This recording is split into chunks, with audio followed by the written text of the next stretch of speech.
وقال أحمد الطيب المعلق الرياضي الشهير عبر حسابه الرسمي على فيسبوك: أرجوكم لا تظلموا الأهلي. الأهلي كفريق كرة قدم كله على بعضه قيمته السوقية 32 مليون دولار، بينما عمر مرموش وحده قيمته السوقية 90 مليون دولار، أي أن الأهلي يساوي ثلث قيمة عمر مرموش ابن المعادي وابن وادي دجلة ولاعب مان سيتي الحالي.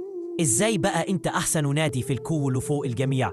اديني أمارة. وتابع: والرجاء ومازيمبي والهلال والعين فازوا بوصيف العالم للأندية، والأهلي رغم محاولاته الأكثر منهم فاز فقط بالمركز الثالث.